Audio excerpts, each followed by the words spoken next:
हम लोगों ने ये सब चीजें कर चुके हैं। ओके, तो लास्ट टाइम हम लोगों ने सेपरेशन टेक्निक्स करी थी and that separation techniques involve separation of miscible liquid और liquid from a solid. Liquid liquid solid separation के बारे में हमने पढ़ा था। आज हम लोग कुछ और सेपरेशन के बारे में पढ़ते हैं। हाँ जी, ये रहा लास्ट टाइम हमने जो सेपरेशन पढ़ी थी, सॉलिड सॉलिड की सेपरेशन पढ़ी थी, ठीक है। उसके बाद हमने डिजॉल्व सॉलिड को कैसे सेपरेट करेंगे हम लिक्विड में से, वो हमने पढ़ा था by addition of suitable solvent. इस तरीके से किया था। मैग्नेटिक के थ्रू कैसे सेपरेशन होती है, वो सब चीजें हम लोग अब पढ़ चुके हैं। नाउ हम लोग पढ़ेंगे आज, today we are going to discuss about immiscible and miscible liquids के बारे में and how you can separate mixture of two liquids, उनको किस तरीके से सेपरेट कर सकते हैं, उस चीज के बारे में हम लोग पढ़ेंगे। अब आते हैं सबसे पहले इमिसिबल और मिसिबल लिक्विड्स क्या होते हैं। इमिसिबल इमिसिबल, अब हम लोग एग्जांपल देखते हैं सबसे पहले इमिसिबल एंड मिसिबल लिक्विड्स का। Immiscible liquids are those liquids which can not be dissolved in each other. वो ऐसे लिक्विड जिसको एक दूसरे में डिसॉल्व नहीं कर सकते, जो एक दूसरे में डिसॉल्व नहीं होते हैं, are known as immiscible liquids. For example, oil and water are known as immiscible liquids. Benzene and water, kerosene and water, diesel and water, they all are example of immiscible liquids. आप कोई भी oil ले लीजिए, you can take sarson oil, you can take refined oil, you can take olive oil. If you try to mix it with water, it will not mix. तो any oil with water is example of miscible liquid. Benzene with water, kerosene with water, diesel with water, all are the examples of immiscible liquid. Clear? जब भी कभी इन्हें हम लोग mix करते हैं तो थोड़ी देर बाद ये इस तरीके से दो फेजेस बना लेते हैं, और oil being lighter will be above the liquid, above the water. जो भी चीज लाइट होगी वो ऊपर आ जाएगी और जो चीज हैवी होगी वो नीचे बैठ जाएगी। क्लियर? अब उसके बाद आता है मिसिबल लिक्विड। मिसिबल लिक्विड का मतलब होता है when two liquids which completely dissolve in each other and form a homogeneous mixture called true solution। वो दो लिक्विड जो कि कंप्लीटली मिक्स हो जाए एक दूसरे में और एक ट्रू सॉल्यूशन बना देते हैं, उन्हें बोलते हैं हम miscible liquids. Those liquids are known as miscible liquids and they do not form any distinct layer. उन दो लिक्विड्स के बीच में कोई भी लेयर नहीं बनती, so that we can define them और वी कैन सेपरेट देम। वो हमें दिखती भी कोई लेयर नहीं बनती, जैसे कि हम कह सकते हैं हाँ भाई, यहाँ से जो है मेरा ये वाला लिक्विड स्टार्ट हो गया, यहाँ पे ये खत्म हो गया। जैसे कि आप देख सकते हैं in case of oil and water, you can clearly see this is the boundary between oil and water, but in case of ethanol and water there is no boundary. अगर हम लोग मिल्क एंड रूह अफ़ज़ा को mix करते हैं, we can't see any boundary. So a distinct layer between two liquids will not form when you have a solution that is labeled miscible। तो जो miscible liquids होते हैं उसके अंदर कोई भी डिस्टिंक्ट बाउंड्री नहीं होती। एग्जाम्पल आपके पास आ जाता है एल्कोहल एंड वाटर का, या फिर ऑयल एंड गैसोलीन का, इथेनॉल एंड वाटर का, रूह अफ़ज़ा एंड मिल्क का, मिल्क एंड वाटर का, दुनिया भर के एग्जाम्पल आपके पास हैं। ये दो चीज क्लियर हो गई, इसमें कोई doubt? Yes, sir.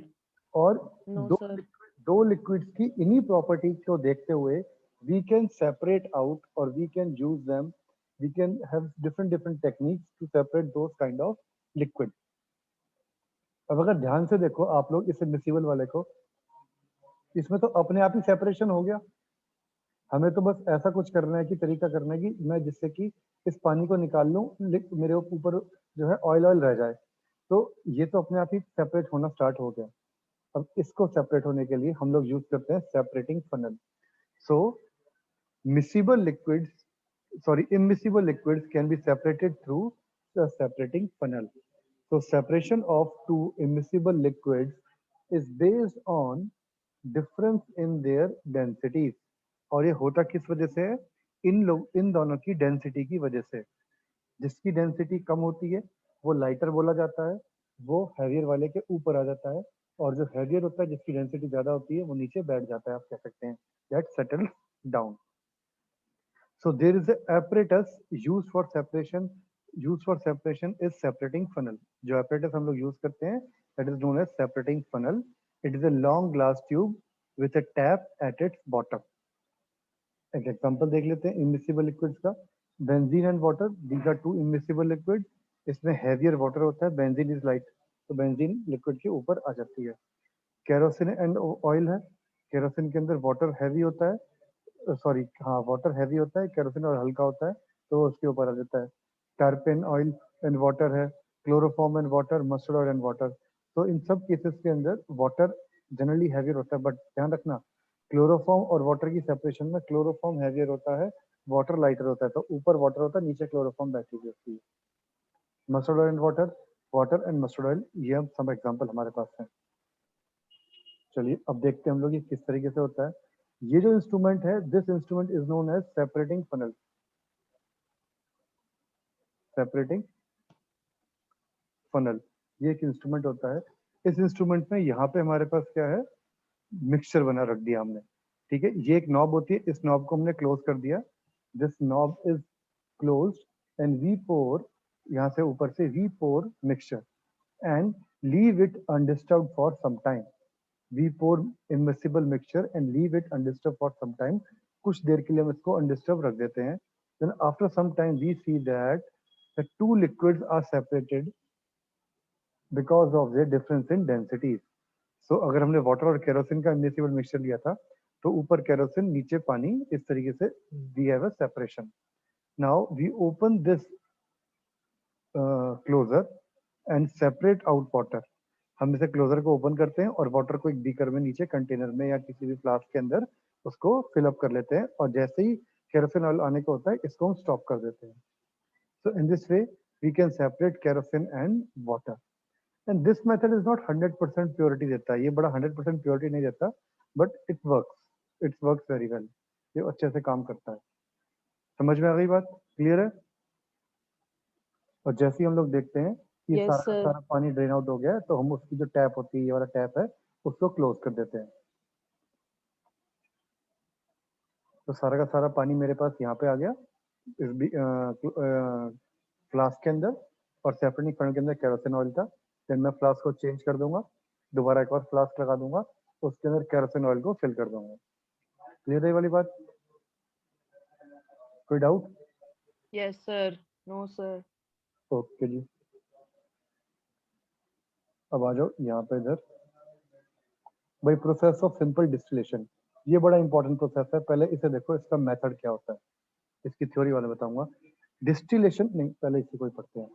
Distillation, simple distillation एक प्रोसेस होता है in which we use heating. हम लोग हीटिंग की मदद लेते हैं, और heating a liquid to form vapour, और किसी भी लिक्विड को हीट करके उसके वेपर में कन्वर्ट करने की कोशिश करते हैं। और आप कह सकते हो हम लोग किसी लिक्विड को उसके बॉइलिंग पॉइंट तक लेके आते हैं। अब we know all know that the each and every liquid has a typical boiling point and which is distinct। हर एक लिक्विड का अपना एक बॉइलिंग पॉइंट होता है और वो भी डिस्टिंक्ट होता है। कोई भी दो लिक्विड सेम बॉइलिंग पॉइंट पे बॉइल नहीं होते। और इसी प्रॉपर्टी को देखते हुए हमारे पास में एक सेपरेशन की टेक्निक होती है, simple distillation, which is use for miscible liquid. Miscible liquids को सेपरेट करने के लिए, MISCIBLE, मिसिबल लिक्विड को सेपरेट करने के लिए। Now, in simple distillation is a method used for the separation of components of a mixture containing two miscible liquids। जहाँ पे दो miscible liquids होते हैं, this method is used to separate components of that liquid and that boil without decomposition। और दूसरा इनका point क्या होना चाहिए, ये बॉईल तो करें, you can heat them, but on heating उनके अंदर कोई भी केमिकल चेंज नहीं आना चाहिए। There should not be any chemical change in those compounds on heating. ऐसा नहीं हो कि उनको हीट करने पे उनके अंदर कोई केमिकल चेंज आ जाएगा तो सारा का सारा काम खराब। So they should boil without decomposition and have a sufficient difference in their boiling point। पहला पॉइंट है, they should not chemically change, there should not be decomposition and they have sufficient difference in their boiling point। उनके बीच में एक sufficient difference होना चाहिए boiling point का, that is more than 25 kelvin, उनके बीच में 25 केल्विन के आसपास का एक बॉइलिंग पॉइंट का डिफरेंस होना चाहिए। ठीक है विदुषी, आ जाओ। बाकी जो लेक्चर आपका भी नहीं कवर हो रहा है उसको आप वीडियो में देख लेना एक बार, ठीक है। चलो जी, फोर्थ पॉइंट देखते हैं। The liquid obtained by condensing the vapour is known as distillate. अब वेपर बन गए, वेपर बनने के बाद में ठंडा होगा, और जो ठंडा होने के बाद जो चीज बन के आती है उसे बोलते हैं हम लोग डिस्टिलेट। सर आपकी आवाज तो आ रही है लेकिन हम्म, यहाँ पे डेटा वीक है। खराब आ रहा है डाटा।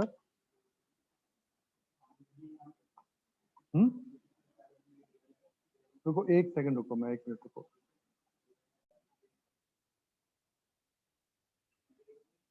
अब आता है fifth point. The simple distillation is also use in order to obtain both solid as well as liquid. हाँ जी, एक मेन पॉइंट इस डिस्टिलेशन का, इस डिस्टिलेशन में हम लोग टू मिसिबल लिक्विड्स को भी सेपरेट कर सकते हैं, और इसके अलावा we can separate solid and liquid. Solids जो कि लिक्विड के अंदर डिसॉल्व हो जाते हैं, उनमें से भी हम लोग इन्हें सेपरेट कर सकते हैं। और you can recover solid as well as liquid from the mixture. अगर हमें किसी मिक्सचर से, किसी सॉलिड और लिक्विड के मिक्सचर में से सॉलिड और लिक्विड दोनों को रिकवर करना हो, then also we can use this simple technique. इसमें समझ में आ गई बात? कोई डाउट इसके अंदर? पहली बात आपको No, याद sir. रखनी है क्या?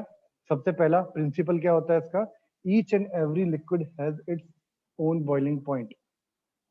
ये इसका प्रिंसिपल है, that is heating effect, that after during the, if we heat a liquid it converts into vapor, and on cooling vapor can get back to liquid.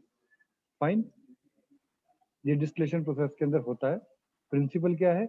Each and every liquid has its typical boiling point, that is the principle of the distillation, simple distillation. Important point, necessary condition क्या है इसके अंदर? दो necessary condition है।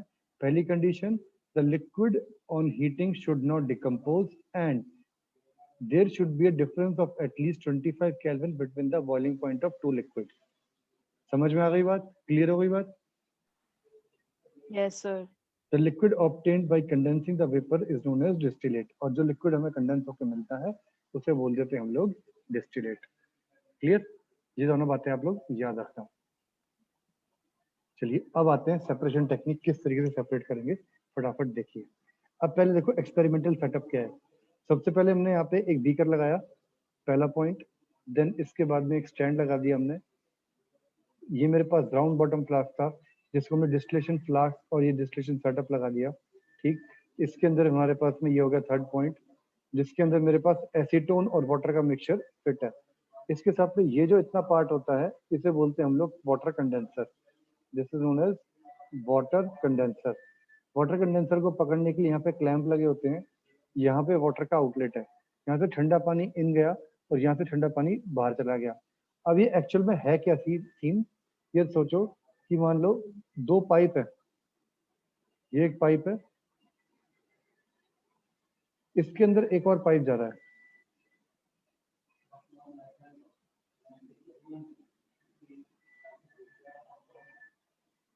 ठीक है, और ये इस तरीके से बंद है यहाँ से।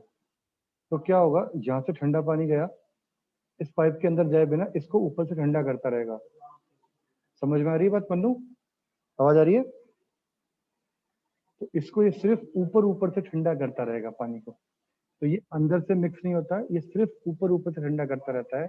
इसको आप ऐसे मान के चलो कि मान लो आपने कोई गर्म पतीले में कोई चीज गर्म करी, दूध गर्म करा, और उसको आपने उठा के ठंडे पानी के पतीले में रख दिया। तो ठंडे पानी के पतीले में क्या होगा, सारी की सारी हीट ठंडे पानी की जो है, जो गर्म दूध की जो हीट है वो सारी सारी ठंडे पानी में चली जाएगी और आपका जो दूध है वो ठंडा हो जाएगा। Milk become less hot. So इसी तरीके से वाटर कंडेंसर यहाँ पे यूज किया जाता है। यहाँ से ठंडा पानी को अंदर भेजते रहते हैं और इधर से उसको ड्रेनेज में आउटलेट में डालते रहते हैं, और जो कि अंदर के इससे मिक्स नहीं होता, एक तरीके से आउटलेट होता है इसके चारों तरफ। ठीक है जी, अब देखिए यहाँ से हमने हीट करना स्टार्ट हुआ। जब हीट करना स्टार्ट होंगे एक स्पेसिफिक टेम्परेचर के बाद में कोई भी एक लिक्विड है वो धीरे धीरे वेपर में कन्वर्ट होना स्टार्ट हो जाएगा, और वो वेपर में कन्वर्ट होके कंडेंसर की मदद से यहाँ से जाएगा। कंडेंसर के पास जैसे ही पहुंचेगा वो लिक्विड में कन्वर्ट होता जाएगा और यहाँ पे एसीटोन का लिक्विड कंडेंस होता जाएगा। एसीटोन हमारे पास इधर क्यों पहुंचा? Because acetone has less boiling point than water. जिस भी चीज का बॉइलिंग पॉइंट कम होगा वो उसके ऊपर जाता रहेगा और यहाँ पे आ जाएगा। सपोज करो हमने देखा कि अराउंड 70 के आसपास इसके अंदर से वेपर बनने स्टार्ट हो गए, तो 70 डिग्री सेल्सियस के आसपास मैं जाऊँ टेम्परेचर को जो मेंटेन करके रखूंगा 72 73 तक, सो दैट कि मेरे पास ज्यादा से ज्यादा एसीटोन के वेपर बने और वो आगे आके सेपरेट हो जाए। समझ में आ गई ये वाली बात? Is that clear? थोड़ी देर बाद Yes, पता sir. लगेगा कि यहाँ पे मेरे पास सिर्फ क्या है, वाटर है और इधर एसीटोन पहुंच गया। So how you have to write, take the mixture, fit it with thermometer. Thermometer को फिट करेंगे, थर्मामीटर से इसमें पता लग जाएगा कि टेम्परेचर कितना है इसका। ठीक है, अब एक बात, थर्मामीटर को हमें कभी भी इसके अंदर डिप नहीं करना है, इससे काफी ऊंचा रखना है, क्योंकि मुझे थर्मामीटर से मुझे वेपर का टेम्परेचर चाहिए, ना कि मुझे चाहिए लिक्विड का टेम्परेचर। मुझे वेपर का टेम्परेचर नोट करना है, तो इसलिए मैं इसको ऊपर ही रखूंगा। अगर मुझे लिक्विड का टेम्परेचर चाहिए होता तो मैं इससे लिक्विड से टेस्ट करता। ठीक है, मुझे वेपर का टेम्परेचर देखना है कि वेपर किस टेम्परेचर पे यहाँ पे आ रहे हैं, तो मुझे पता लग जाएगा कि वो किसके वेपर है। सो acetone वेपराइजेस and condenses in the condenser and can be collected from the condenser outlet, और उससे कंडेंसर आउटलेट से कलेक्ट कर लेते हैं। Now water is left behind, water हमारी यहाँ बच गई डिस्टिलेशन फ्लास्क के अंदर। समझ में आ गई ये बात? कोई दिक्कत इसके अंदर किसी को? Yes, sir. No, ठीक sir. है, चलो जी। अब आ जाओ सॉल्ट सॉल्यूशन को किस तरीके से हमें जो है इससे हम लोग बताएंगे। जैसे कि मान लो हमारे पास पानी में सॉल्ट मिक्स हो गया, तो उसमें से हम लोग किस तरीके से with the help of this method how you can separate out salt and water from them, हम लोग दोनों ही चीज को कैसे रिकवर करेंगे। एक तरीका तो ये है कि भैया चाइना डिश ली, पानी को ऊपर रखा, उस पानी का सॉल्यूशन डाला, ये पानी और इसका सॉल्ट सॉल्यूशन डाला और उसको सिर्फ हीट कर दिया सीधा सीधा, तो सारा का सारा वाटर विल इवेपोरेट आउट। तो उस केस में हमने वाटर तो इवेपोरेट कर दिया, you can not recover water, you can recover only salt. Now if you want to recover both salt and water, then we need to apply this technique. Same वही है, tripod stand लिया, उसके ऊपर हमने जो है सॉल्ट एंड वाटर का solution, जो सॉल्ट सॉल्यूशन है वो रख दिया, नीचे से बर्नर में आग लगाई, तो burner will light up and it will create some heat. तो हीट करने से क्या हुआ, वाटर वेपर बने, स्टीम बना, स्टीम बनेगा, ये ऊपर जाएगा, कंडेंस होगा, वाटर यहाँ पे कलेक्ट होगी सारी की सारी। क्लियर? और नीचे हमारे पास क्या बचेगा, यहाँ पे सारा का सारा बचेगा नमक, वही सेम Sir, कंडेंसर जैसे। थर्मामीटर लगाना जरूरी होता है? थर्मामीटर से हम लोग टेम्परेचर के बारे में पता लग जाता है, सो दैट कि वी कैन मेंटेन टेम्परेचर। अगर टेम्परेचर मेंटेन नहीं करेंगे तो पता लगा कि दूसरे वाली लिक्विड का भी बॉइलिंग पॉइंट पे हमने ज्यादा हीट कर दिया, तो दिक्कत हो जाएगी। तो पता लगा Okay, sir. कि दूसरे के भी वेपर बन गए और वो भी उसके साथ साथ वेपराइज हो गया, तो फायदा क्या हुआ? Okay, sir. ठीक है, तो इसी वजह से हम लोग इसमें टेम्परेचर थर्मामीटर लगाते हैं। ठीक है, so pure Yes, water sir. और distilled water is made from the tap water by the process of distillation. Distillation के ही प्रोसेस से हम लोग प्योर वाटर को बनाते हैं, और ये जो वाटर यहाँ पे मिली है हमें, इसको हम लोग प्योर वाटर के साथ साथ डिस्टिल्ड वाटर भी बोल देते हैं। डिस्टिल्ड वाटर, इसमें क्या करते हैं, टैप वाटर लिया, टैप वाटर को हीट करना स्टार्ट कर दिया, हीट करके वेपर बनेगा, वेपर को दूसरी जगह पे हमने कंडेंस करना स्टार्ट कर दिया, वेपर को कंडेंस करोगे तो वाटर बन जाएगी यहाँ पे, तो इसे बोलते हैं हम लोग distilled water, because it do not contain any salt dissolve in it. Clear हो गई ये वाली बात? कोई डाउट है इसके अंदर? No, sir. पक्का? Yes, sir. चलो जी, अब हमारे पास एक आता है टेक्निक फ्रैक्शनल डिस्टिलेशन। चल इसे फ्रैक्शनल डिस्टिलेशन को हम लोग कल करते हैं, आज इतना ही करते हैं अभी। ठीक है, अभी ये लोग सारे भी आज हैं भी नहीं, Okay, sir. पता नहीं इनका क्या नेटवर्क की प्रॉब्लम आ रही है, हम आज इतना ही करते हैं। इसको फटाफट मैं भी वीडियो भेज दूंगा थोड़ी देर में, इसको वीडियो को देखना एक बार, रिवाइज करना, और कोई भी डाउट आता है तो मेरे से पूछना। ठीक, Okay, sir. चलो जी सर, ओके बेटा, टेक केयर बेटा, bye bye. Bye, sir. Bye bye bye. So yesterday we discussed about distillation, and today we will discuss about fractional distillation. Okay, so just to remind you, distillation हमने कुछ कल इस तरीके से पढ़ा था, that the main important thing that we learned about distillation is it is based on the difference between the boiling point of two liquids. किसी भी दो लिक्विड के बीच में जो बॉइलिंग पॉइंट का डिफरेंस होता है उसके लिए हम लोग यूज करते हैं डिस्टिलेशन. बॉइलिंग पॉइंट का डिफरेंस होता है उसको ध्यान में रखते हुए हम लोग यूज करते हैं डिस्टिलेशन. तो अगर बात करी जाए तो डिस्टिलेशन का हम लोग बोल सकते हैं principle is difference in the boiling point of two liquid. आज हम बात करने जा रहे हैं fractional distillation. Today we will going to talk about fractional distillation. Now when two liquids which have a very close boiling point that is less than 25 degrees Celsius, both liquids tend to distill over with different proportion.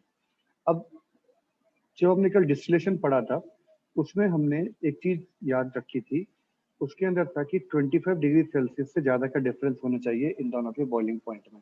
पर अगर 25 degree Celsius के आसपास या उससे कम का हमारे पास में boiling point के लिए डिफरेंस है तो हम लोग यूज करते हैं fractional distillation method. Fractional distillation और डिस्टिलेशन के अंदर कोई ज्यादा अंतर नहीं होता, सिर्फ उसके थोड़ा सा उसके जो स्ट्रक्चर है उसमें ही डिफरेंस होता है. बाकी दोनों का किस चीज पर डिपेंड करते हैं वो दोनों चीजें सेम ही हैं. Separation of two liquid by fractional distillation depends upon difference in their boiling point. यही सेम प्रिंसिपल हमारे पास डिस्टिलेशन का भी था, यही सेम प्रिंसिपल फ्रैक्शनल डिस्टिलेशन का है. Now, fourth point is the apparatus is similar to that of the simple distillation except the fractionating column. Now, ये जो fractionating column है सिर्फ इसी का डिफरेंस है फ्रैक्शनल डिस्टिलेशन के अंदर और सिंपल डिस्टिलेशन के अंदर, और इसी वजह से ही इनका मेन डिफरेंस होता है. ठीक, अब ये फ्रैक्शनेटिंग कॉलम क्या होता है, कैसे होता है, इसके बारे में हम लोग पढ़ेंगे. बाकी सारा का सारा प्रोसेस सेम होता है, सारी की सारी चीजें और बिल्कुल सेम टू सेम रहती हैं. Which gives effect to repeated distillation by offering resistance to the passage of vapor. जो फ्रैक्शनेटिंग कॉलम है वो बार बार जो वेपर्स होते हैं उनको एक रेजिस्टेंस प्रोवाइड करता है, उनकी मूवमेंट को रिस्ट्रिक्ट करता है, वो एकदम उधर से उधर आसानी से मूव होने नहीं देता. इस वजह से डिस्टिलेशन में थोड़ा सा इफेक्ट पड़ता है. अब वो किस तरीके से क्या इफेक्ट डालता है उसके बारे में हम लोग अभी देखते हैं. The vapors of the liquid with low boiling point pass on to the condenser, whereas they condense and it collected in the receiver. So अब ये क्या करता है, अब आपको दिखा देता हूँ मैं. देखिए कुछ इस तरीके से हमारे पास होता है फ्रैक्शनेटिंग कॉलम्स. ये इस तरीके से फ्रैक्शनेटिंग कॉलम्स होते हैं डिफरेंट डिफरेंट. तो इनकी अभी स्टडी हम लोग अभी करते हैं. इनका काम क्या होता है, जो लोअर बॉइलिंग पॉइंट वाले लिक्विड होते हैं उनको फटाफट ऊपर पहुंचा देना, जो बाकी उससे नीचे वाले हैं उनको नीचे रखना. एक तरीके से ये आसपास के बॉइलिंग पॉइंट वाले लिक्विड के लिए एक गैप मेंटेन करके रखते हैं. अभी इनके बारे में बात करते हैं हम लोग. The thermometer shows a constant reading as long as the vapors of one liquid are passing to condenser. हमें पता कैसे लगता है कि भाई एक ही लिक्विड के कंडेंसर पास कर रहे हैं, टेम्परेचर रीडिंग हमारी हमेशा सेम होती है. As soon as the temperature starts rising, the receiver is replaced by the another receiver to collect the second liquid. जैसे ही टेम्परेचर थोड़ा बहुत चेंज हुआ तो तुरंत हम लोग क्या करते हैं, उसको रिसीवर का दूसरा चेंज कर देते हैं. ठीक है, तो इस तरीके से हमारे पास फ्रैक्शनेशन डिस्टिलेशन काम होता है. ये वाली बात क्लियर हो गई हार्दिक? Yes, sir. तो किसी कोई डाउट आया इसके अंदर? No, sir. ठीक करिए, चलो अब आगे आता है fractionating column. A simple fractionating column is a long vertical glass tube with glass beads. एक सिंपल कॉलम क्या होता है, उसके अंदर एक लॉन्ग ट्यूब होती है जिसके अंदर छोटी छोटी ग्लास की गोलियां डली हुई होती हैं. Now these glass beads provide a large surface area for hot vapors to cool and condense rapidly. और इनसे क्या होता है, एक लार्ज सरफेस एरिया क्रिएट होता है. और लार्ज सरफेस एरिया क्या होता है, उसकी वजह से जो भी वेपर है वो बहुत ज्यादा जगह पे जाके लगता है, और आप कह सकते हो कि वेपर बहुत ज्यादा जगह पे जो है जाके उससे मिलता है, और उस वजह से क्या होता है कि चीजें बड़ी इजीली कंडेंस हो जाती हैं. क्लियर? चलिए. Yes, sir. A fractionating column can be regarded as an arrangement for providing different temperature zones inside it. During distillation, the highest temperature being at the bottom of the column and the lowest temperature near to its top. अब ये जो fractionating column होता है इसके अंदर जो सबसे bottom वाला हिसाब के होता है चीजें, वहां पे सबसे हाई बॉइलिंग पॉइंट वाली चीजें होती हैं, और सबसे ऊपर एट द टॉप जो चीजें आपके पास लिक्विड आता है जिसका सबसे लोएस्ट बॉइलिंग पॉइंट होता है। इस तरीके से ये वेरी करता है।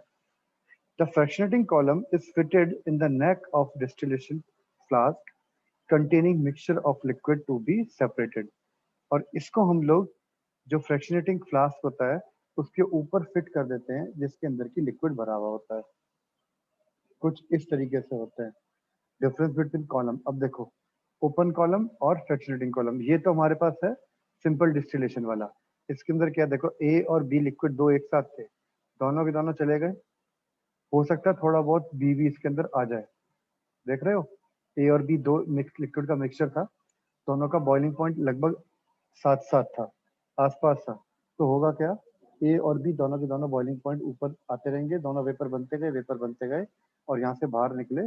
कंडेंस होने के बाद हो सकता है दोनों के दोनों दोबारा मिक्सर में आ गए, तो कोई फायदा नहीं हुआ। बट अगर मैं यही चीज को फ्रैक्शनेटिंग डिस्टिलेशन कॉलम के अंदर करता हूँ तो टेम्परेचर इंक्रीज हो रहा है, तो एक पॉइंट सबसे ऊपर ऐसा आएगा कि उस पॉइंट पे सिर्फ उतना ही टेम्परेचर होगा जितना कि ए के लिए जरूरत है, उससे ज्यादा होगा ही नहीं।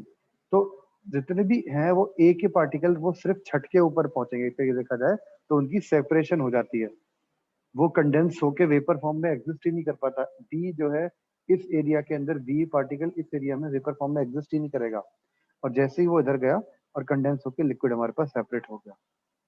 Is that clear point? कोई डाउट इसके अंदर? No, sir. No, sir. अच्छा अच्छा, आप भी आ गए हो विदुषी? आवाज आ रही है मेरी पूरी ठीक से? Yes, sir. तो कि तेजस्विनी सर का, हाँ प्रोकिलाइन पीसेस वही होते हैं ना, बीड्स? हाँ हाँ हाँ हाँ हाँ हाँ, वो इसके अंदर डाल दिए जाते हैं। वो ग्लास के भी होते हैं, वो प्रोकिलाइंस के भी होते हैं, मतलब चीनी मिट्टी के बने हुए होते हैं, डिफरेंट डिफरेंट तरीके के बने होते हैं, प्लास्टिक के भी होते हैं, और उनकी डिफरेंट डिफरेंट शेप भी होती है। अब देखो जरा ये वाला देखो, ये हमारे पास डिस्टिलेशन फ्लास्क का, इस फ्लास्क के ऊपर मैंने वो कॉलम रख दिया, इसके अंदर देखो डिफरेंट डिफरेंट बीड्स हैं, 80 डिग्री सेल्सियस, 79 और 78। ठीक है, डिफरेंट डिफरेंट टेम्परेचर, सबसे नीचे सबसे ज्यादा टेम्परेचर, सबसे ऊपर सबसे कम टेम्परेचर। आप देख सकते हो इतने से एरिया के अंदर हमारे पास तीन टेम्परेचर डिफरेंसेस का एकदम एकदम बिल्कुल पास पास के टेम्परेचर डिफरेंस का एक जोन बनता चला गया, एक अपने आप अलग अलग इनका पार्टीशन सा हो गया। ठीक है, अब ऐसे ही देखो वेपर Yes, बनने sir. स्टार्ट हुए, अल्कोहल के वेपर बने। अल्कोहल के वेपर हमने मेजर कर लिया, भाई अल्कोहल का वेपर है 70 डिग्री सेल्सियस, का मतलब ये अल्कोहल का वेपर है। तो यहाँ से हमने इसको ऑन कर दिया, इधर से कंडेंसर से जो है लिक्विड गया, लिक्विड ठंडा हुआ, सॉरी गैस गई, गैस ठंडी हुई, लिक्विड में कन्वर्ट हो गई, और हमने इसको कंट्रोल कर लिया। अब जैसे ही मेरे को दिखेगा कि यहाँ पे टेम्परेचर 78 79 होना स्टार्ट हो गया, मैं इसको स्टॉप कर दूंगा तुरंत। और इसको स्टॉप करने का मतलब है कि भाई आगे का मैं दूसरा ये इस चीज को चेंज कर दूंगा रिसीवर को, तो ये जो डब्बा है मेरे पास इसको चेंज कर दूंगा और दूसरा डब्बा लगा दूंगा, then I will start this procedure again. Clear हो गई बात? कोई डाउट इसके अंदर? So the main difference No, sir. Between fraction distillation and simple distillation is this column. इस कॉलम की वजह से you can separate out the liquids which have lower difference than 25 degree Kelvin of boiling point. Is that clear, Vidushi? Yes, sir. पक्का? चलो जी आगे। Yes. अब देखो examples क्या हैं, जैसे कि इथाइल अल्कोहल एंड वाटर 78 और 100 component distilled over is ethyl alcohol. Methyl alcohol and ethyl alcohol इन दोनों को सेपरेट करना है तो भी हम लोग यूज करते हैं fractional distillation, that is methyl alcohol is separated out, acetone and water, acetone, acetone and ethyl alcohol, acetone बाहर निकलता है, मिथाइल अल्कोहल एंड एसीटोन में एसीटोन बाहर निकलता है। ये सारे के सारे एग्जाम्पल्स हैं किस चीज के, आपके फ्रैक्शनल डिस्टिलेशन कॉलम के अंदर के एग्जाम्पल हैं। अगर इसको लार्ज स्केल की बात करें, हम लोग इंडस्ट्रीज में बात करें, जैसे ऑयल रिफाइनरी होती है, ऑयल रिफाइनरी के अंदर फ्रैक्शनल डिस्टिलेशन होता है, क्योंकि वहाँ पे ऑयल से काफी सारे प्रोडक्ट बाहर निकलते हैं, diesel, petrol, kerosene, natural gas हो गई, बिटुमिन हो गया, एस्फाल्ट हो गया, तो दुनिया भर की चीजें बाहर निकलती हैं। तो उनका जो फ्रैक्शनेटिंग कॉलम होता है वो बहुत बड़े बड़े फ्रैक्शनेटिंग कॉलम होते हैं। आप ही लगा के चलो 3 3 4 4 फ्लोर जितने बड़े बड़े फ्रैक्शनेटिंग कॉलम होते हैं इंडस्ट्रीज के अंदर। Clear? Yes, sir. Yes, sir. अब आ जाओ comparison. In simple distillation, it is used to separate mixture of miscible liquids with sufficient large difference in their boiling point, which have a sufficient large difference in their boiling point, that is around 25 Kelvin more. But in case of fractional distillation, we used when the difference in boiling point is quite less. अगर उनके boiling point का difference is less than 25 degrees Kelvin, तब उनका जो है काम हम लोग distillation कर सकते हैं, उनको separate out कर सकते हैं. Now, distillation, simple distillation consists of a simple apparatus with two flasks and a condenser. Now, in case of fractional distillation, we require a more complex apparatus with fractionating column. Is that point clear? Yes, sir. Example of simple distillation is to purify seawater. Fractional distillation का example है crude oil refining, मैंने अभी आपको बताया ही था. ठीक है? अब देखो fractional distillation कहाँ काम आता है? To separate mixture of immiscible liquids in laboratory, to separate crude oil, petroleum into useful fractions such as kerosene, petrol, diesel, etc. Crude oil की separation में काम आता है, and it is used to separate different gases also. ये gases को भी separate करने के काम में use होता है. Is that clear? Any doubt? No, sir. Okay जी. अब आ जाओ डिफरेंट गैसेस को सेपरेट कैसे करना है. अब एयर है, एयर के अंदर सारी की सारी गैसेस मिक्स है, क्या हम उनको सेपरेट कर सकते हैं? Is there any way to separate these gases? Yes. This separation is based on the fact that different air have different boiling point. हर एक एयर का अपना अपना अलग अलग बॉइलिंग पॉइंट होता है, तो इसलिए वी कैन सेपरेट एयर. अब उसे कैसे सेपरेट करेंगे? हमने क्या करा, एयर को किसी कंटेनर में भर लिया और उस एयर को हम लोग करने शुरू करते हैं liquefy. A boiling point of a liquefied gas is nitrogen is 196 degrees Celsius, that is 2 in minus, argon minus 186 and oxygen at minus 183. तो हम लोग करते क्या है, सबसे पहले दे देखो, एक ये फिल्टर लगाया, दिस इज फिल्टर. फिल्टर है, फिल्टर में से एयर गई अंदर, हाई प्रेशर के एयर चैम्बर्स हैं ये. ठीक है, यहाँ पे एयर कंप्रेस हो जाएगी और ये कंप्रेस होने के बाद हॉट एयर, गर्म हवा बाहर देगा ये कंप्रेसर. ठीक है, एयर को बहुत ज्यादा प्रेशर पे रखेंगे, प्रेशर के होने से जो एयर के मॉलिक्यूल्स आपस में टकराएंगे और उनके टकराने से टेम्परेचर बढ़ेगा, तो यहाँ से हमें एक हॉट एयर ब्लो होती हुई मिलेगी. अब उस हॉट एयर को हम लोग ठंडा करेंगे पानी की मदद से. ये एक पाइप है, इसके अंदर पानी चलता रहेगा कंटिन्यूसली और यहाँ से जो हॉट एयर होगी वो ब्लो हो जाएगी. अब इसके बाद में यहाँ से हॉट एयर ब्लो होने के बाद में जो एयर है वो कोल्ड कंप्रेस एयर, जो कि अब हॉट एयर से कोल्ड एयर में कंप्लीट हो जाएगी. तो कोल्ड कंप्रेस्ड एयर को हम लोग सेपरेटर के अंदर डाल देते हैं. अब सेपरेटर के अंदर डालने से क्या होता है कि कार्बन डाइऑक्साइड बाहर निकल जाएगी इस form of dry gas. Separator के अंदर और टेम्परेचर कम किया जाता है, तो carbon dioxide will move out first as a dry ice. उस पर्टिकुलर एयर में से कार्बन डाइऑक्साइड बाहर निकल आएगी. ठीक है, देन एक्सपेंशन जेट, उसके बाद बाकी की सारी चीजें को, लिक्विड एयर जो बचा हुआ था उसे हमने एक एक्सपेंशन जेट के थ्रू आगे भेज दिया. अब एक्सपेंशन जेट क्या करता है, थ्रॉटलिंग इफेक्ट आप लोगों ने अगर सुना हो, ये उसका काम करता है. इसका काम क्या होता है कि किसी भी गैस का जो टेम्परेचर है उसको एकदम बहुत कम ले आता है. क्यों? एक्सपेंशन जेट में कुछ इस तरीके से ओपनिंग होती है, एक बहुत छोटी सी जगह होती है बाहर निकलने की. तो क्या होता है, पार्टिकल कोशिश करते जाने की, बाहर निकलने की, तो यहाँ पे आके अटक जाते हैं और सारे के सारे पार्टिकल एकदम से अचानक से बाहर नहीं निकल पाते. तो इस वजह से क्या होता है, उस पर प्रेशर बढ़ता रहता है. और जैसे ही पार्टिकल यहाँ से बाहर निकलते हैं वो एकदम बहुत तेजी से बाहर निकलते हैं और वो सारी की सारी एनर्जी जो है सिर्फ बाहर निकलने में ही खत्म कर देते हैं.